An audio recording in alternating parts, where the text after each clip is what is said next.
ओम कृष्णाय नमः। गाय को संपूर्ण विश्व की माता कहा गया है। गोपाष्टमी का त्यौहार गौ माता की सेवा का मुख्य त्यौहार है।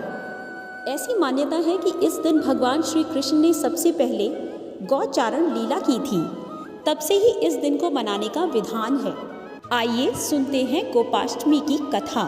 भगवान कृष्ण ने जब छठे वर्ष की आयु में प्रवेश किया तब एक दिन भगवान माता यशोदा से बोले, मैया अब हम बड़े हो गए हैं। मैया यशोदा बोली, अच्छा लल्ला, अब तुम बड़े हो गए हो तो बताओ अब क्या करें।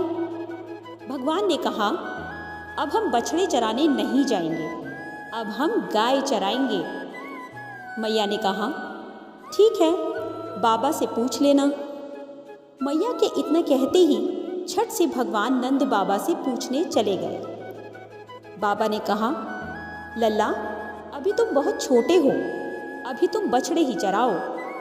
भगवान ने कहा, बाबा अब मैं बछड़े नहीं चराऊंगा, गाय ही चराऊंगा।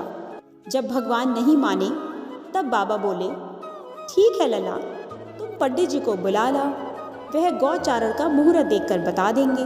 बाबा की बात सुनकर भगवान झट से पंडित जी के पास पहुँचे और बोले, पंडित जी आपको बाबा ने बुलाया है, गौचारण का मुहूर्त देखना है। आप आज ही का मुहूर्त बता देना, मैं आपको बहुत सारा माखन दूंगा। पंडित जी नंद बाबा के पास पहुँचे और बार बार पंचांग देखकर गणना करने लगे। तब नंद बाबा ने पूछा, पंडित जी क्या बात है, आप बार बार क्या गिन रहे हैं।